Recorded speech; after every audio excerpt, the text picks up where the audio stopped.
నమస్తే, welcome to India's largest digital media Suman TV. నేను మీ స్వాతి. ఈ మధ్య నీ పెయిన్స్ చాలా విపరీతంగా చూస్తూ ఉన్నాము. కారణం ఏదైనా కావచ్చు, కానీ ప్రాబ్లంతో అయితే సఫర్ అయ్యే వాళ్ళు వందల్లో పెరిగిపోతూ ఉన్నారు. మరి ఎలాంటి జాగ్రత్తలు తీసుకోవాలి, ఎందుకు ఈ ప్రాబ్లం వస్తుంది అనే విషయాల గురించి ఈరోజు మనతో మాట్లాడడానికి సురక్ష ఆయుర్వేద అండ్ పంచకర్మ స్పెషలిస్ట్ పూర్ణ రాజేశ్వరి గారు మనతో ఉన్నారు. మాట్లాడేద్దాం. నమస్తే మేడం. నమస్తే అమ్మా. మేడం, నీ పెయిన్ గురించి తెలుసుకోవాల్సిన విషయాలు అయితే చాలా ఉన్నాయి. ముందు ఫుడ్ వల్ల, లేకపోతే లైఫ్ స్టైల్ వల్ల, లేకపోతే వెయిట్ పెరగడం, ఇలాంటివన్నీ చెప్తూ ఉంటారు. రకరకాల కారణాలు చెప్తారు. కారణం ఏదైనా కానీ సమస్యతో సఫర్ అయ్యే వాళ్ళు ఎక్కువగా ఉన్నారు. మరి ఎలాంటి జాగ్రత్తలు తీసుకోవాలి, ఎలా తగ్గించుకునే అవకాశాలు ఉంటాయి? జనరల్గా ఏంటంటే ఈ మోకాళ్ళ నొప్పులు వచ్చినప్పుడు డాక్టర్స్ని కలిస్తే వాళ్ళు చెప్పే సింపుల్గా అంటారు, మీరు వెయిట్ తగ్గిరండి, నేను తర్వాత చూస్తాను అంటారు. ఫస్ట్ లేడీస్కి కామన్ గా సమస్య అదైతే కామన్ గా వినే మాట కూడా అదే. లేడీస్కి వెయిట్ గెయినింగ్ అనేది మెనోపాజ్ పీరియడ్లో ఎక్కువ అయిపోతుంది కదా జనరల్గా. సో ఈ మోకాళ్ళ నొప్పులు కూడా ఆఫ్టర్ 40s 50s చూస్తూ ఉంటాం ఎక్కువ. సో వాళ్ళకి వెయిట్ మేనేజ్మెంట్ అనేది వాళ్ళ చేతుల్లో ఉండదు, ఇంకా కంట్రోల్లో ఉండదు అనమాట. డాక్టర్స్ ఏం వెయిట్ తగ్గిరండి, అప్పుడు మోకాళ్ళ నొప్పులకి నేను మంచి మెడిసిన్స్ ఇస్తానని సింపుల్గా చెప్పేస్తారు. వీళ్ళకి ఇంకా చాలా కష్టం అనమాట. సో మనం ఏంటంటే వెయిట్ తగ్గడానికి వాళ్ళకి హార్మోనల్ ఇంబ్యాలెన్సెస్ అవి కూడా ఉంటాయి ఆ ఏజ్లో. అవి తగ్గడానికి అట్ ది సేమ్ టైం మోకాళ్ళు అరుగుదలకు కూడా ఉపయోగపడేలాగా మంచి ఒక డైట్ ప్లాన్ అనేది ఇస్తే వాళ్ళు హ్యాపీగా వాళ్ళ ఇంట్లోనే వాళ్ళు వెయిట్ తగ్గుతారు. దాంతోపాటుగా మోకాళ్ళలో పెయిన్ కూడా తగ్గడానికి ఛాన్సెస్ ఉంటాయి. కాల్షియం కంటెంట్ ఎక్కువ ఉండేలాగా కొంచెం ఫుడ్ కేర్ అది కూడా మనం గైడ్ చేస్తే బాగుంటుంది. ఓకే. సో అయితే వాళ్ళు ఏం తీసుకోవాలి, ఎలాంటి ఆహారం తీసుకోవాలనే విషయం మార్నింగ్ టు ఈవినింగ్ చెప్పేసేద్దాం. వాళ్ళు మ్యాక్సిమం ఆ డైట్ ఫాలో అవ్వగలిగితే డెఫినెట్గా వెయిట్ మంత్లీ ఒక 2 to 3 kgs తగ్గుతారు. ఇంకా కొంచెం కొంతమంది ఇంకెక్కువ కూడా తగ్గొచ్చు. తర్వాత ఈ పెయిన్ కూడా బాగా తగ్గుతుంది, డెఫినెట్గా తగ్గుతుంది. ఎందుకంటే కాల్షియం రీజనరేట్ అవుతుంది కదా, దీనివల్ల డెఫినెట్గా వాళ్ళకి చాలా ఉపయోగపడుతుంది. సో మార్నింగ్ లేచిన వెంటనే ఏం చేయాలంటే ఒక లీటర్ వాటర్ బాయిల్ చేసేసి ఫ్లాస్క్లో అయినా పోసుకోవచ్చు, లేదా స్టీల్ బాటిల్లో కానీ పోసేసుకోవచ్చు. అంటే ప్రతిసారి బాయిల్ చేసుకోవాలంటే టైం కొంచెం కన్జ్యూమ్ అవుతుంది కదా. ఒకసారి 1 లీటర్ నీళ్లు మరగబెట్టేసేసుకొని కొంచెం అలా వదిలేసేస్తే నెమ్మదిగా చల్లారుతూ ఉంటుంది. వాళ్ళు ఆ పని ఈ పని చేసుకుంటూనే ఒక పావు లీటర్ చొప్పున 3-4 టైమ్స్ అది తీసుకోవాలి. ఓకే. ఎంత టైంలో 1 లీటర్ వాటర్ అయిపోవాలి మేడం? 1 hour to 2 hours లోపు. ఓకే. 120 hours 6కి లేచిన 8 లోపు కంప్లీట్ వాటర్ తాగడం అయిపోవాలి. ఎందుకంటే ఆ టైంలో అవి తాగడం వల్ల మనకి బాడీలో ఉన్న టాక్సిన్స్ అన్ని కూడా ఎలిమినేషన్ అనేది ఇంపార్టెంట్ అనమాట. సో దాని తర్వాత సెకండ్ స్టెప్ ఏంటంటే అదే గోరువెచ్చని నీళ్ళు కొంచెం 1 కప్ వాటర్ ఉంచుకొని అందులో ఒక 2 spoons హనీ వేసుకుని తాగేసేయాలి. 8 o'clockకి 2 spoons హనీ వేసుకుని తాగితే హనీలో ఉండేటువంటి వెయిట్ రిడక్షన్ ఫ్యాక్టర్స్ అన్ని కూడా బాగా ఉపయోగపడతాయి కదా. సో ప్యూర్ హనీ దొరికితే ప్యూర్ హనీ ట్రై చేసుకుని వాడుకోవడం మంచిది, ఎందుకంటే తేనె చాలా అడల్టరేషన్ ఉంటుంది. సో ఒకవేళ గ్రీన్ టీ అలవాటు ఉంటే ఆ టైంలో గ్రీన్ టీ వేసేసుకుని కొంచెం చల్లారాక తేనె కూడా అందులో కలుపుకొని తీసుకోవచ్చు. సో అక్కడికి మార్నింగ్ సెషన్ ఇంపార్టెంట్ అయిపోతుంది అనమాట. తర్వాత ఏం చేయొచ్చు అంటే ఒక 1 glass వాటర్ మరిగించేసేసి అందులో మన తమలపాకులు ఉంటాయి కదమ్మా, తమలపాకుని సన్నటి పీసెస్లా కట్ చేసుకుని వేసుకుని అందులో అల్లం కూడా వేసుకోవాలి. వేసేసి మరిగించేసి అది కాసేపు ఆగి అది గ్రీన్ టీ లాగానే తీసుకోవచ్చు. ఎందుకంటే మనకి తమలపాకులో కాల్షియం బాగుంటుంది. పచ్చి తమలపాకు తింటే గొంతంతా పట్టేసేసి వాయిస్ సరిగ్గా రాదు. సో దాని వల్ల ఎక్కువ ఆకులు కన్జ్యూమ్ చేయాలంటే తమలపాకు టీ బెస్ట్. అందులో కూడా కొంచెం అల్లం వేస్తున్నాం.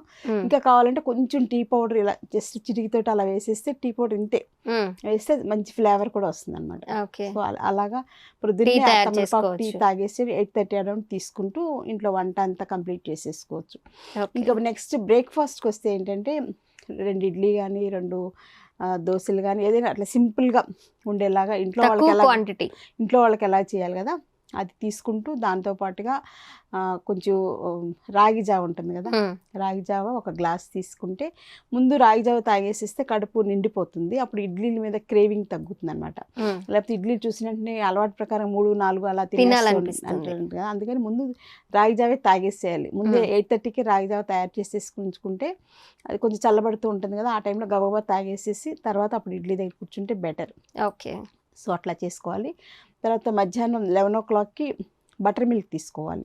ఒకవేళ ఆఫీస్కి ఏమైనా వెళ్ళేలాగుంటే బాటిల్లో పట్టుకుని వెళ్ళిపోవచ్చు. ఆ బటర్ మిల్క్ కూడా నైట్ టైం కొంచెం మెంతులు వేసేసి తోడుపెట్టేస్తే ఆ మెంతుల్లో ఉండేటువంటి ఫైటోకెమికల్స్ కానీ మెంతుల్లో ఉండేటువంటి మెడికల్ వాల్యూస్ ఉంటాయి కదా, ఫైబర్ కూడా రిచ్గా ఉంటుంది. సో మెంతుల వల్ల కూడా మనకి వెయిట్ తగ్గడానికి ఉంటుంది, మోకాళ్ళ నొప్పులకి పనిచేస్తే యాంటీ డయాబెటిక్గా కూడా యాక్ట్ చేస్తుంది. కాబట్టి 11 o'clockకి బటర్ మిల్క్ తీసుకోవాలి. తర్వాత 1 o'clock అరౌండ్ కొంచెం మళ్ళీ ఒక గ్లాస్ వాటర్ తాగేసి లంచ్ మామూలుగా చేసేయచ్చు. లంచ్ ఏంటంటే రైస్ కొంచెం తగ్గించేసుకుని ఆ ప్లేస్లో కొంచెం ఫ్రూట్స్ ఏమైనా తీసుకోవాలి. అంటే దానిమ్మ పండు కానీ, దానిమ్మ పండు తప్పనిసరిగా తీసుకోవాలి. దానిమ్మ పండులో బెస్ట్ కాల్షియం ఉంటుంది, తర్వాత ఐరన్ కంటెంట్ కూడా బాగుంటుంది. కాబట్టి హిమోగ్లోబిన్ కూడా లాస్ అవ్వకుండా ఉంటుంది దానిమ్మ పండు తీసుకోవడం వలన. సో బెస్ట్ ఫ్రూట్ ఏంటని ఆలోచిస్తే దానిమ్మ పండు బెస్ట్ అనమాట. ఓకే. సో అందుచేత 1 o'clockకి దానిమ్మ పండుతో పాటుగా లంచ్ తీసుకోవాలి. లంచ్ ఏంటంటే అన్నం కొంచెం ముడిబియ్యం అన్నం అయితే బెటర్, వైట్ రైస్ కాకుండా. వైట్ రైస్ ఎవరు తిన్నా కానీ అది పాయిజన్, దానివల్ల చాలా హెల్త్ ప్రాబ్లమ్స్ వస్తున్నాయి. ఒబెసిటీతో పాటుగా డయాబెటీస్ కూడా పెరుగుతుంది, కాబట్టి ఈవెన్ క్యాన్సర్ కూడా వచ్చే అవకాశం ఉంది. కాబట్టి ఆ వైట్ రైస్ మానేసేసి కొంచెం సెమీగా బ్రౌన్ రైస్ని తీసుకోవడం మంచిది. ఇంట్రెస్ట్ ఉన్న వాళ్ళు అయితే అచ్చంగా బ్రౌన్ రైస్ తీసుకోవచ్చు. సో అలా తీసుకుని దాంతోపాటుగా పప్పు ఆకుకూర కానీ, బీరకాయ గుజ్జు కూర కానీ, వంకాయ గుజ్జు కూర, సొరకాయ, ఇట్లా ఒక గుజ్జు కూర లాంటిది, కొంచెం పప్పు ఆకుకూర, మిగిలిన అన్నం కొంచెం మజ్జిగ. సో 1 cup ఆఫ్ రైస్లో ఇవన్నీ కొంచెం కొంచెం కూరలు ఎక్కువ తీసుకుని మజ్జిగ అన్నం కూడా 1 spoon తినాలి కంపల్సరీగా, లేకపోతే కడుపు నిండిన ఫీలింగ్ రాదనమాట. ఓకే. అందుకని మనకు అందులో వచ్చేది సమ్మర్ కాబట్టి మజ్జిగ తప్పనిసరిగా ఎంత కన్జ్యూమ్ చేస్తే అంత మంచిది. సో మధ్యాహ్నం ఈ డైట్, దాంతోపాటుగా ఫ్రూట్స్ అంటే మనకి ఇవి చెప్పాం కదా, దానిమ్మ పండు బెస్ట్ అని. ఒకవేళ దానిమ్మ పండు దొరకనప్పుడు క్యారెట్ కానీ ఏదైనా సలాడ్స్ లాగా అయినా తీసుకోవచ్చు, బీట్రూట్ కానీ క్యారెట్ కానీ సలాడ్స్ తీసుకోవచ్చు. సో ఇంకోటి ఏంటంటే లంచ్లోకి వాడే ఆయిల్ నువ్వుల నూనె అనేది బెస్ట్ ఆప్షన్. అంటే వీళ్ళు వంటకి నువ్వుల నూనె వాడుకోవాలి, మంచి ప్యూర్ నువ్వుల నూనె, చెక్కగా నూనె దొరుకుతుంది కదా, అది వాడుకోవచ్చు.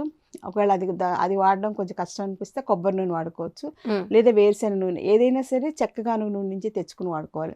బయట దొరికే బ్రాండెడ్ ఆయిల్స్ అవి ఏవి పేర్లు చెప్పడం అనవసరం, బయట అన్నీ ఒకే ఆయిల్, సో అవన్నీ కూడా అనవసరం.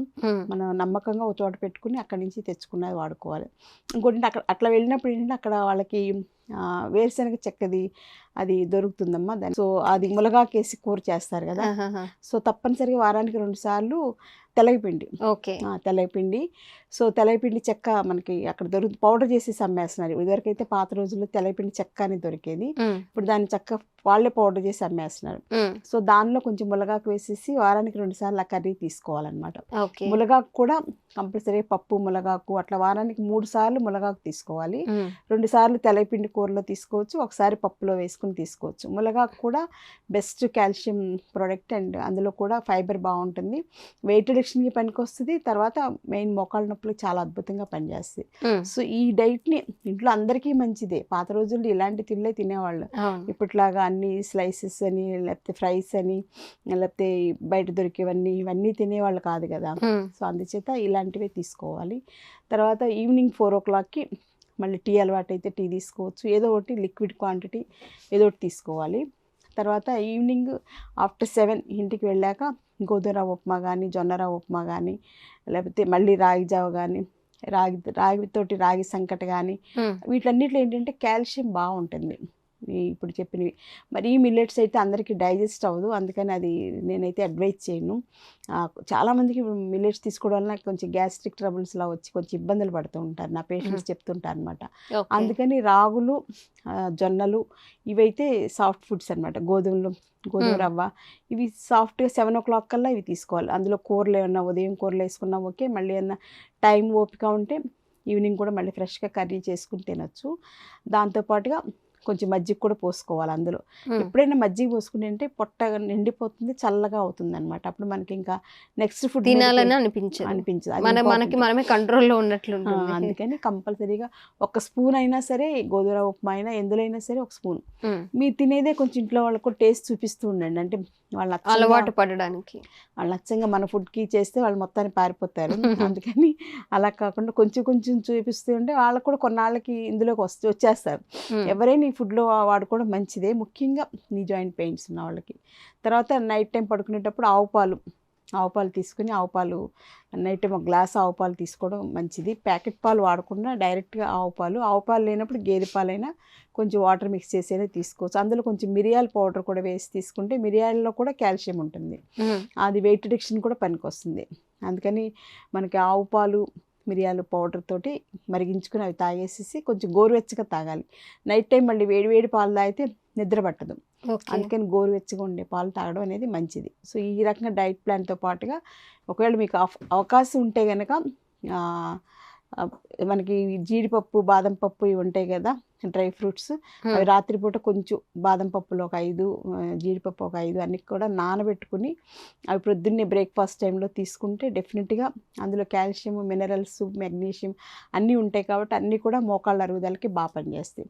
ఇంకొకటి ఏంటంటే ఎర్లీ మార్నింగ్ ఇంట్లో కూరగాయలు అవి కట్ చేసుకునేటప్పుడు నేను ఎప్పుడు చెప్తుంటాను, నువ్వులు ఉంటాయి కదా కొంచెం బ్రౌన్ కలర్లో ఉండే నువ్వులు, ఆ నువ్వులు నవ్వులుతూ కూరగాయల కటింగ్ కానీ ఇంట్లో పనులు చేసుకునేటప్పుడు అవి ప్రత్యేకించి మనం టైం స్పెండ్ చేయక్కల, జస్ట్ అలా నోట్లో వేసుకుంటే అవి నవ్వులుకుంటూనే మనం పని చేసుకోవచ్చు కదా. చాలా స్లోగా నవలాలి, మనం గబగబా ఆదరా కాకుండా.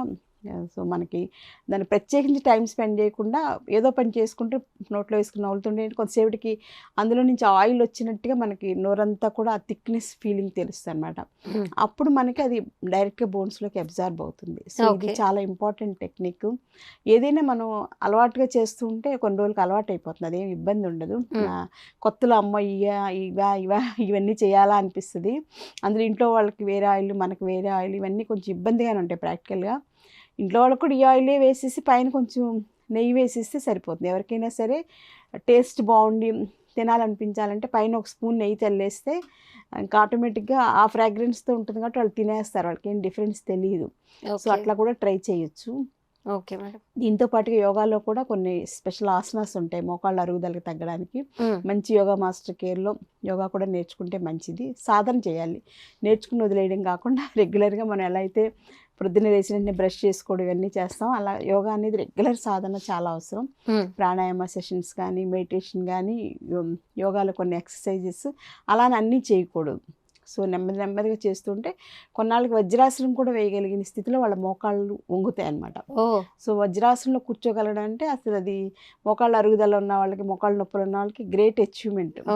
సో అది వచ్చే వరకు యోగా ఈ డైట్ ప్లాన్ కరెక్ట్గా ప్లాన్ చేసుకుంటే ఇంకా వాళ్ళ మోకాళ్ళకి ఇంకా ఢోకా లేదు, సర్జరీకి వెళ్ళక్కర్లేదు. Okay okay madam. మరి డైట్లో మోకాళ్ళ నొప్పులు తగ్గించుకోవడానికి ఏ డైట్ ఫాలో అయితే ఈజీగా హాస్పిటల్స్కి వెళ్లకుండా, కష్టపడకుండా, మెడిసిన్స్ వాడకుండా ఈజీగా డైట్ ప్లాన్ చేసుకుంటే చాలు అని, ఆ డైట్ కూడా ఎలా మనకి పెయిన్ తగ్గడానికి ప్లస్ వెయిట్ తగ్గడానికి రెండింటికి ఉపయోగపడేలాంటి మంచి డైట్ చెప్పారు రాజేశ్వరి గారు. సో వినేవాళ్ళు ఎవరికైనా మోకాళ్ళ నొప్పులు ఉన్నా లేదా మీకు తెలిసిన వాళ్ళ మీ ఫ్యామిలీ మెంబర్స్ ఎవరికున్నా ఈ వీడియో వెంటనే షేర్ చేయండి.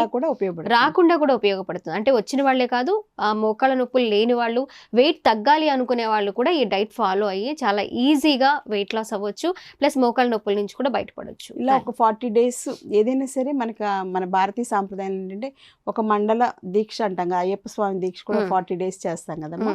అలా 40 days కనుక వాళ్ళు చేస్తే వాళ్ళలో చేంజ్ బాగుంటుంది. ఇంకా అప్పుడు కూడా ఇంకేమైనా సఫరింగ్స్ ఉంటే మనకి కాంటాక్ట్లోకి వస్తే దానికి ఆయుర్వేదిక్ లైన్స్లో non surgical ayurveda speciality treatments ఉంటాయి, ఆయుర్వేదిక్ మెడిసిన్స్ ఉంటాయి, గుజ్జు పట్టడానికి కూడా చాలా మంచి మెడిసిన్స్ ఉన్నాయి ఇప్పుడు. సో అవన్నీ ఉపయోగించుకోవచ్చు. అంటే సర్జరీ ఒక్కటే అని ఫీలింగ్ తోటి సర్జరీ నేను చేయించుకోలేకపోతున్నాను ఎలా అని చాలా మంది బాధపడుతూ ఉంటారు. ఈ లైఫ్ ఇంతే, ఈ జీవితం ఇంతే అని ఒక రకమైనటువంటి వైరాగ్యం. సో అలా ఏం కాదు, ఆ లైఫ్ ఈజ్ సో బ్యూటిఫుల్. ఈ డైట్ ఫాలో అవుతూ ayurvedic medicines, ayurvedic panchakarma treatments చేయించుకుంటే సర్జరీ లేకుండా హ్యాపీగా జీవితం అంతా కూడా మోకాళ్ళ నొప్పులు లేకుండా అన్ని పనులు చేసుకుంటూ కూడా హ్యాపీగా ఉండదు, ఎవరి మీద డిపెండ్ అవ్వకుండా. అది మెయిన్ ఇంపార్టెంట్. ఎందుకంటే ఏజింగ్ ప్రాసెస్లో భయం వేస్తుంది, ఇంకా అందరి మీద డిపెండ్ అయితే ఎవరు ఉంటారు, ఈ రోజుల్లో చేసేవాళ్ళు ఎవరు లేరు కదా. పాత రోజుల్లో అంటే పిల్లలు అందరూ ఉమ్మడి కుటుంబాలు కాబట్టి అది కుదిరేది. ఇప్పుడు ఎవ్వరూ లేరు, అందరూ ఎవరి దారిని వాళ్ళు బిజీగా ఉంటారు. సో అందుకని మనమే మన బాడీని ఉక్కులాగా స్ట్రాంగ్గా చేసుకోవాలి. ఓకే, మంచి డైట్ చెప్పారు madam. Thank you so much. Thank you అమ్మా.